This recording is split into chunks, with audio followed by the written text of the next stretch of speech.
Lucky Land Casino, asking people, what's the weirdest place you've gotten lucky? Lucky? In line at the deli, I guess? Aha, in my dentist's office. More than once, actually. Do I have to say? Yes, you do. In the car before my kids' PTA meeting. Really? Yes. Excuse me, what's the weirdest place you've gotten lucky? I never win and tell. Well, there you have it. You can get lucky anywhere, playing at LuckyLandSlots.com. Play for free right now. Are you feeling lucky? No purchase necessary. Void where prohibited by law. 18 plus. Terms and conditions apply. See website for details. With the Lucky Land Slots, you can get lucky just about anywhere. This is your captain speaking. We've got clear runway and the weather's fine, but we're just going to circle up here a while and get lucky. No, nothing like that. It's just these cash prizes add up quick. So I suggest you sit back, keep your tray table upright, and start getting lucky. Play for free at LuckyLandSlots.com. Are you feeling lucky? No purchase necessary. Void where prohibited by law. 18 plus terms and conditions apply. See website for details. Hey guys, it is Ryan. I'm not sure if you know this about me, but I'm a bit of a fun fanatic when I can. I like to work, but I like fun too. It's a thing. And now the truth is out there. I can tell you about my favorite place to have fun. Chumba Casino. They have hundreds of social casino style games to choose from with new games released each week. You can play for free anytime, anywhere. And each day brings a new chance to collect daily bonuses. So join me in the fun. Sign up now at ChumbaCasino.com. No purchase necessary. VGW. Void where prohibited by law. See terms and conditions. 18 plus. Hi, Martin. It's Andrew Staton here from Walmart TV. It's an honour to have you on our show. And today I'm going to try and get through as much as I can about the Sifu Martin O'Neill. So basically, without cutting any sort of like shortcomings, what was your introduction to martial arts? How did you get involved? I tell you what it was. It was Kung Fu on the TV, David Carradine. That caught my attention. And about that time, I think I had bought a Bruce Tegner book, something to do with karate. Yeah. And me and my friend used to go out to the back shed and beat each other up out of that book, hitting each other. And it was kind of ridiculous trying to learn it like that way. So when we saw David Carradine, we watched it I think it was every Friday or Saturday evening. And it was amazing. And I thought, how's this guy fighting all these people? And what's that weird stuff he's doing? And but the philosophy got me. That was my introduction to Eastern philosophy or any kind of philosophy. So that really caught my attention and my friends' attention, but mostly me, I think, at that time. So from there, I was kind of hooked. And I think a lot of people were hooked that way as well through that Kung Fu program. Yeah. I didn't know about Bruce Lee at that time. I hadn't got a clue who he was. And then I was living in Dublin. My dad got me a job away from Northern Ireland because of the trouble and the conflict that was here. And I think he was afraid of me getting caught up in it and hurt. Some of my friends were killed, and there was a lot of bad stuff going on. So I think he got me, he got my older brother who was living in Dublin to get me a job as a welder. Now, I was an apprentice at that time, and I went to Dublin and bluffed my way as a full-time journeyman welder. So I managed to, I was really flying by the seat of my pants. But I made up for it in hard work, so I did work hard for the guy. So I worked all over Ireland at that stage, and ended up, when I was in Dublin, I went to what was called the Parnell Square Dojo in Dublin. And it was run by Brian McCarthy, who went on to found ninjutsu in Europe. He became the head kind of ninjutsu instructor, but at that stage he was a Wateroo karate instructor, a very good instructor at what he was doing, very hard instructor, and he put us through our paces. And it was a tough club, a lot of quite a brutal kind of full contact kind of fighting regime that they did. Very little, there was no armor plating available, very little in the way of protective equipment, and I didn't know what a gum shield was, and I lost a few teeth to some vicious roundhouse kicking. Got knocked out a couple of times, and it was the School of Hard Knocks. That was my introduction to, and I thought at that stage, I didn't know any better. I thought that was Kung Fu. I thought, that's definitely what David Carradine's doing. And I'd heard of Bruce Lee at that stage, and his movies started to come out, Fist of Fury and so on. So when I went to see that, everybody was kicking each other down the street in O'Connell Street in Dublin. Young lads bounced out of the cinema and just booted each other down the road, all fighting, doing Kung Fu, imitating Bruce Lee. So it kind of really caught my attention, and I really wanted to find out more about it. So eventually then I got in contact with the Krause brothers in Glasgow, who at that stage were, I think they were apprentice instructors with Sifu Dan Inosanto, and they were running an apprentice scheme. So I went and approached them. They had been brought over to Ireland by Liam MacDonald, and I went to their seminar and I thought, God, these guys are amazing. They could do everything. They were just real showmen and really presented fantastically well. So that kind of caught me, and I thought, this has got to be what Bruce Lee did. So I just bought into that for about 5 or 6 years. I finished my apprenticeship with them, and at that stage I'd met Rick Young, and did a little bit of training with Rick, and amazing instructor, really superb human being.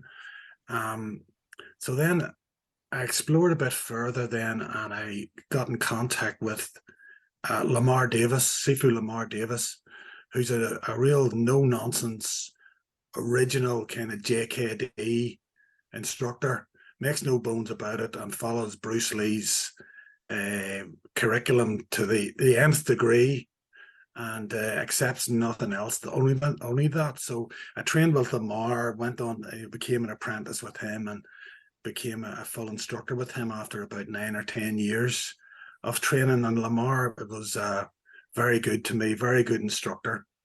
And when I was training with Lamar, I went to the Seattle Bruce Lee conference. Was that what it was called? I can't remember exactly. Was it the Nucleus? Was it one of the Nucleus? Yeah. One of the I didn't know. Yeah, it was Jun Fan Jeet Kune Nucleus. That was it.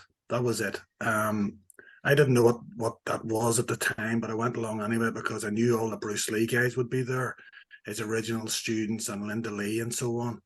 So I went there, and it was peculiar, and well, it was, I don't know what to make of it, because we went to Bruce and Brandon's grave, and Linda gave a beautiful oration, and everybody got very emotional. And I was standing there kind of stunned, and Taky Kimura came over to me and started talking to me. And Sigung Taky, I recognized who he was. He hadn't got a clue who I was. But that was the start of my introduction and relationship with Sigung Taky, because from that, then I got in contact with his son, Sifu Andy, and invited him and John Little and James Bishop to Ireland to do a series, lecture tour and focusing on Bruce Lee's philosophy, not as martial art as such, but more as ideas. The whole thing about self-actualization and empowerment was fantastic. So we did, the guys did a lecture in Queen's University in Belfast and in Trinity College in Dublin. And when I went to book Belfast was a breeze to book, but when I went to Trinity College, I had to go and see the guy who was in charge of all the facilities. And he said, "What do you want the lecture hall for? We're very particular about who we let in here." So I told him I was bringing people down to do a lecture on Bruce Lee's philosophy. And he looked at me as if I had two heads. He sort of went, "Are you crazy?" And I knew what he was thinking. So the lecture, he let us do the lecture, and the lecture was great. And the guys were interviewed on RTE radio by one of the DJs there who was a Bruce Lee fan. Yeah, so it was kind of amazing.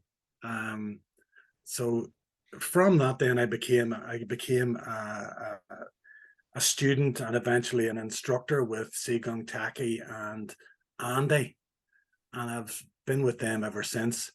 And then about 10 years ago, I went and I was at the Sifu Dan Inosanto's seminar over in Rome, and me and a couple of my students were there wearing the Jun Fan Kung Fu Institute shirts.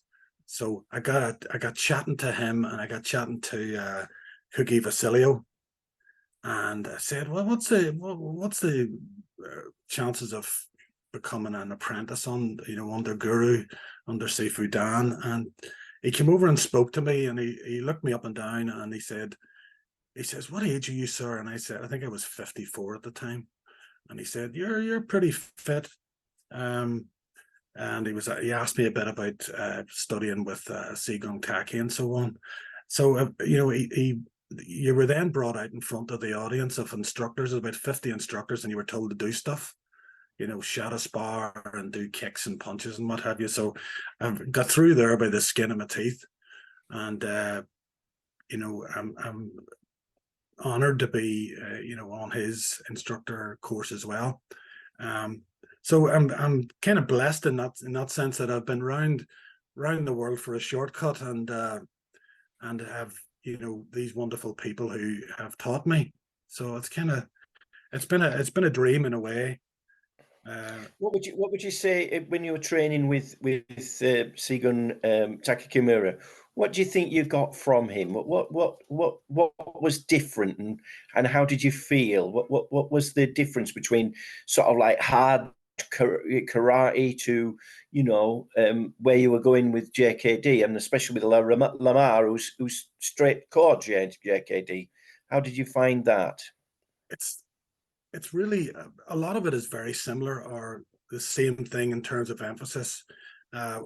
When I was training with Sigung, Taky, God rest him, and recently and this year with Andy, the ideas are the same. It's the 5 ways of attack, the kind of the footwork, the mobility, the energy sensitivity, the kicking, the punching, the movement. It's all the same thing. There's very little, I don't think there's any difference in what they teach and what Sifu Dan teaches when he's teaching his Jeet Kune. People say that, one teaches something other than the other one teaches, but to me, it's very, very similar.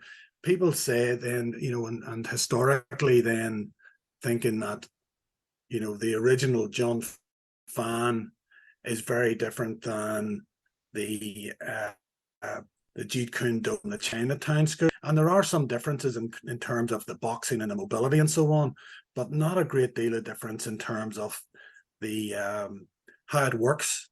So I don't see a massive amount of difference with it. When I was training with Sifu Lamar Davis, it was the emphasis was very much on the original curriculum, and he doesn't veer from that, but neither did Sigung, Taky or Andy really, or Sifu Dan, when they're asked to do and show Jeet Kune Do or the Jun Fan method. That's what you get. It's the same thing. Maybe the interpretation's different, and I think that the Seattle people and Sifu Andy and they are the torchbearers of the early era of that, and I totally respect that, because that's part of the historical record, if you like, and it's part of the lineage and I suppose the ancestry of it. Because then if you go back, further, you can see then where the Wing Chun influenced it. And one of the things that I've noticed over the years is that without having some good basic Wing Chun, Jeet Kune Do doesn't really, it becomes sort of like super karate, if you like, because the energy sensitivity isn't really there. So you know, and I think there's nothing wrong with karate. I think karate is fantastic martial art. But I think that in terms of the Wing Chun influence on the Jun Fan and the Jeet Kune Do, I think that without it, it's kind of like missing a wheel, I suppose you could say. Well, when I was in Seattle and training with Sigung Taky, I mean, he at that time they hadn't spoken or not trained very much with the the Los Angeles people, and you know he came to me at that time and he said it's kind of a modern version of Wing Chun.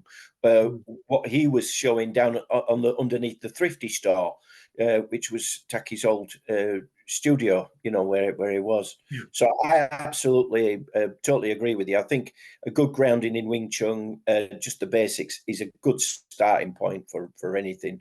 I mean, you can throw away bits and pieces later, but at that. Let's move on a minute because I'm really interested in what you did in Ireland and that you had these philosophical lectures.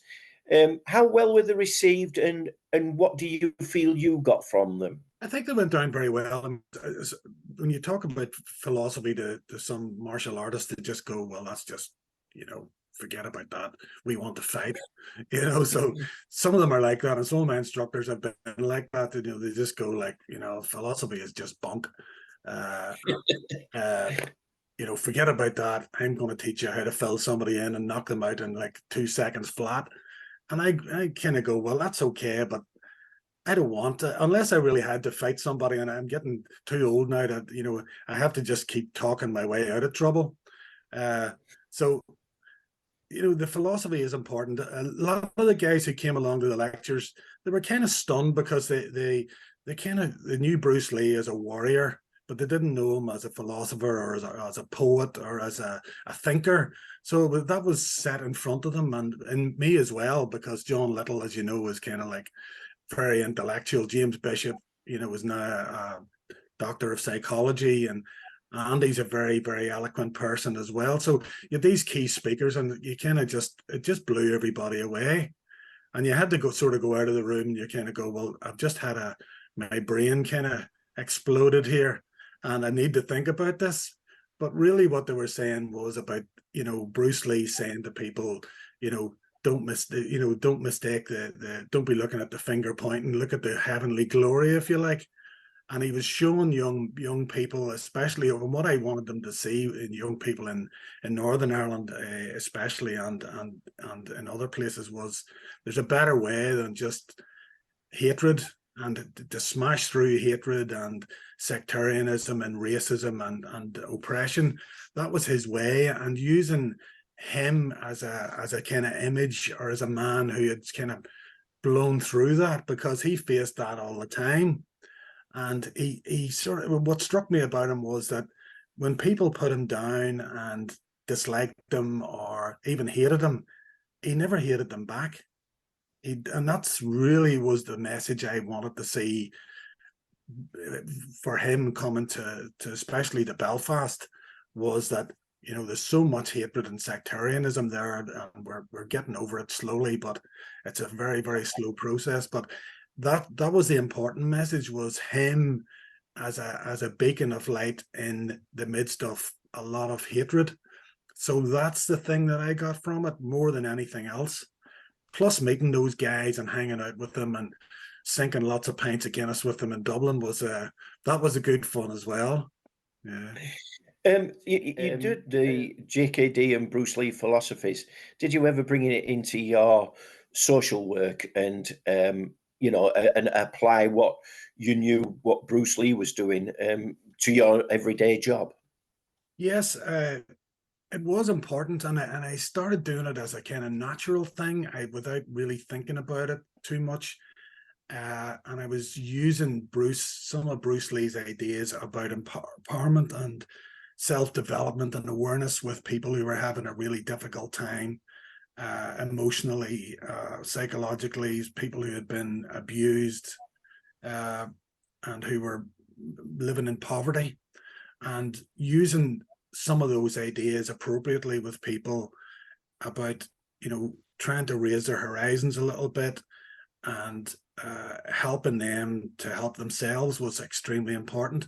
So some other people, the likes of John Little, James Bishop, Taky as well, and Andy, saw that in what I was doing, and I was doing it as a kind of natural thing. I wasn't doing it deliberately, but they were able to make connections that maybe I wasn't consciously making. And they did say to me about it, and they were sort of saying, are you doing this? Are you using Bruce's ideas in your work? And I went, yeah, I think I am.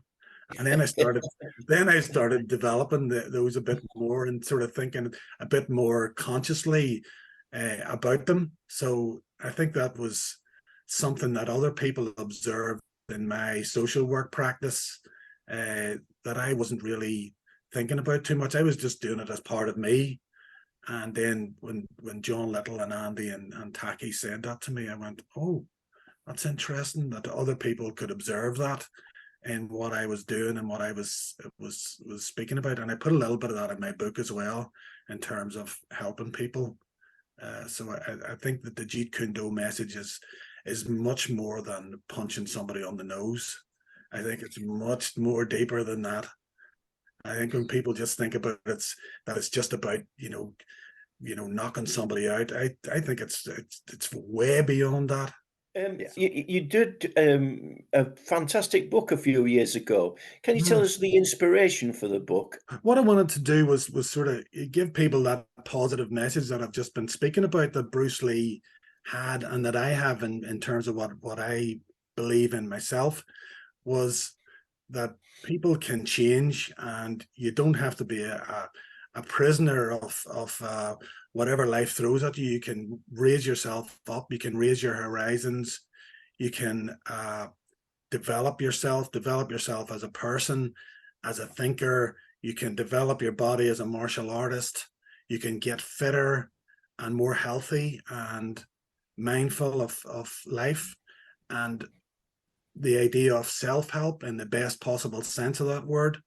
And then by doing that was then that you can help others. But I think that you need to get your act together before you start helping others. There are people out there who try to help others and we know that they maybe need a bit of help themselves. So there's projection goes on as well. But for me, my background then went from being a welder to a 30-year social work career. And that was a bit of a leap, I can tell you, because I went from, at one stage of my life, making dustbins to and catching chickens. It was another job that I had. So I went from there to discovering the Open University, and that changed my life.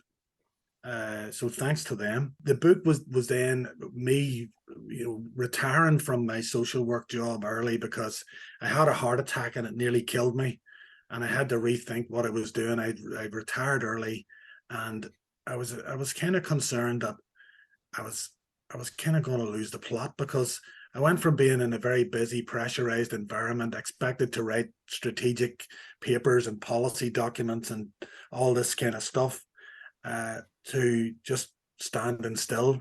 So I said, I better write something down, because my brain's going to turn into cabbage water. So I started to write, and when I started to write, then I got the bug and I couldn't stop writing. So I had to have an editor to help me, because the book then became an obsession, and it is now like about 1/3 of what it originally was, because I ended up, it was like the Encyclopedia Britannica. I couldn't stop. So I then looked at the book and I went, okay, here's a bit about self-development. Here's something about the martial arts and Jeet Kune Do, the kind of essential elements of it. And here's like a 12-week health and fitness and well-being program. So what I did was I pulled those together into a book, and it was my best stab at it, about 6 or 7 years ago. I'm glad I did it, and I think I said to you recently, I wouldn't want to repeat the experience too soon, because I thought I was going to crack up. It was one of the hardest things I've done. But it was that the discipline. I had Colette Mason. I got her to edit the book, and she's great because she's very disciplined, and she sort of said, Martin, this is far too much. I'm going to start chopping this with a big axe. I'm going to axe through this. So she did a great job, I think, in terms of making it more readable. So it's out there anyway. So it's on Amazon. So I've sold a few copies. Yeah. So what do you feel? So you feel that you said you had an Encyclopedia Britannica version of it. Are we basically saying we're not going to go back to that little pond again and start thinking of writing another book? Oh, I might do something at some point. I haven't thought about it. I might do something, but it's not at the top of my agenda at the minute. I'm just enjoying teaching my class. I have a few students that I teach every week, and I have a kids class that I teach once a week, and I really enjoy the kids class because they're just great. They have no filter, and they just tell you exactly what to think. You know, they really are funny. I said to one of them the other week, I said, do you not think I'm the best instructor? And they went, no. You're an idiot. You're an idiot. That's you told. That was me put in my place. Absolutely. So, yeah, out of the mouths of babes. Yeah. Do you feel as though you will go back to Seattle to train with Andy or any of the others? Yeah, I hope so. I was there at Taky's memorial in March.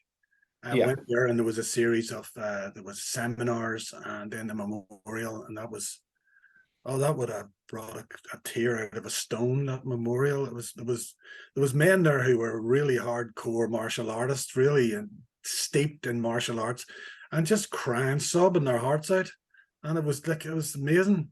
And the stories that were being told about how good Taky was and how he quietly helped people, and you know, he was just an amazing character, and he didn't talk about it. You know, he just did things very quietly and helped people, and there were lots of stories like that. I think the one thing that I learned was, you know, Bruce chose his friends very, very carefully, and Taky Kimura and, you know, Sigung Taky Kimura and Guro Inosanto, amazing people. He knew what he was actually passing it on to. He knew that these were absolutely exceptional people. And Taky Kimura, I mean, I remember him picking me up at the Loyal Inn in Seattle, and he had this wonderful car, and he took us round everywhere. And he says, you know, when people come to Seattle and ask about Bruce, I take them and I try and give them the little tour to sort of, like, these were the early days, you know what I mean? And I was remembering he took me to this place and he says, oh, this is the mayor of Seattle. And he bought me a club sandwich with my wife, then. And I was sort of like, but I don't know this guy. And he's, you know, he was absolutely, and you must come train with us. And, you know, from then on, we had this great relationship all the way. And I could never, there was what a special guy he was, and I would have loved to be there in March. And I'm glad you were there representing it all. Oh, thanks. Yeah. It brings to mind when I brought him to Belfast, I brought him for a seminar some years ago, him and Andy, and the whole family came over actually, and put him on, and he taught a really well attended seminar. It was brilliant to have him. You know, it was just fantastic. And I tried to force money on him for the seminar. I said, here's a fee that, you know, the normal fee that you would give to someone of his caliber. And he didn't want it. He said, you know, he said to Andy the next day, you have to give that back. He wouldn't take any money. He said, I don't do this for money. That was the kind of, no instructor has ever forced money back on me that I've given them. You know, no one has ever done that. And I think that, you know, as you say, you know, when he was in Belfast, they took him to meet the Lord Mayor, and the Lord Mayor was a former boxer, he was a good amateur boxer, and he sat for about an hour and a half in the mayor's parlor quizzing Taky about Bruce Lee. He was really taken, and he got Taky to wear his robes, his mayoral robes, and the big gold chain, and put him in the mayor's seat in that big atrium. And Taky was, again, he was loving it. Like, he was loving it. But as you say, Bruce Lee, as you said, chose those people very well. But he was lucky to have them too, because those people are just paragons of excellence. Sifu Dan and Taky, Andy, they're fantastic people, and they're great ambassadors for what Bruce Lee stood for. So I'm actually extremely lucky to have them in my life, and my experience has been a wonderful one in that regard. Do you feel as though you're passing it down to another generation? Do you feel as though you're getting it across to another generation? I hope so, and I have a couple of people who are assistants to me at the minute, and they've stuck with me for years, and I really couldn't do without them. David Park and Niall Hughes, great guys, and first class people, and they can do the things that I can't do anymore. The kicking, some of the drills and so on, and they're really, really good guys. Other people have come and gone over the years. They come for a few years, take what they think they need, and then branch off and open a school wherever, and good luck to them. But I just stick to that path, and I just keep with my instructors. And those two fellas, David and Niall, that I mentioned, have been with me for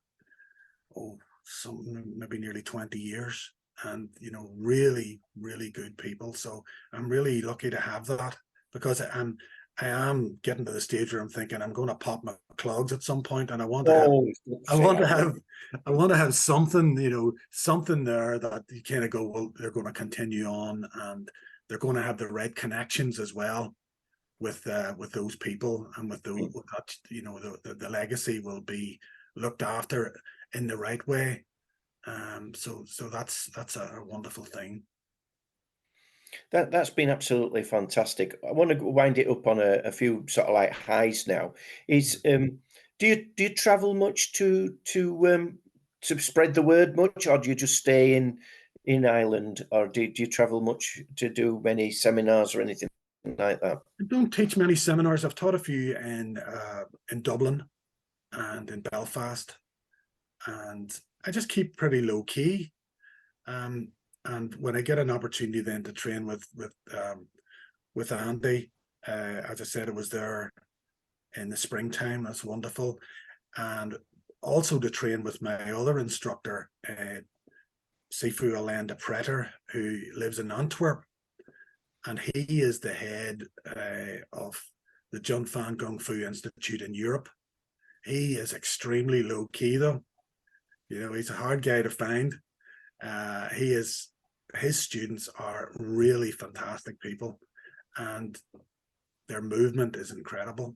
You want to see those guys move. Incredible movement, and very skillful, and the best guys in the world. He's so lucky to have them. They're lucky to have him.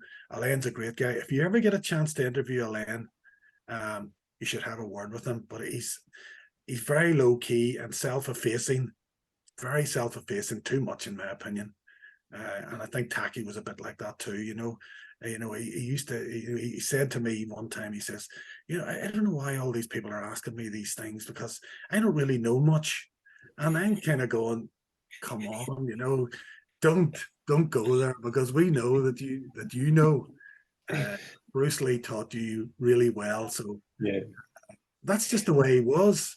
It's that wonderful thing that they know they're sharing it to people who are special, because people like yourself and some others, you are the ambassadors now, and it is, as I said at the beginning, it's an honor to actually interview you, and we hope we can come back to you at some time and have another chat, and maybe on another theme. Is that all right, Martin?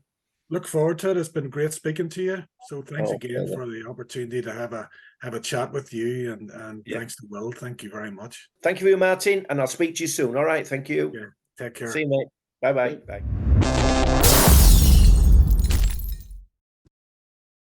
Sports Social Podcast Network. Hey guys, it is Ryan. I'm not sure if you know this about me, but I'm a bit of a fun fanatic when I can. I like to work, but I like fun too. It's a thing. And now the truth is out there. I can tell you about my favorite place to have fun. Chumba Casino. They have hundreds of social casino style games to choose from, with new games released each week. You can play for free anytime, anywhere, And each day brings a new chance to collect daily bonuses. So join me in the fun. Sign up now at ChumbaCasino.com. No purchase necessary. VGW Group. Void where prohibited by law. See terms and conditions. 18+.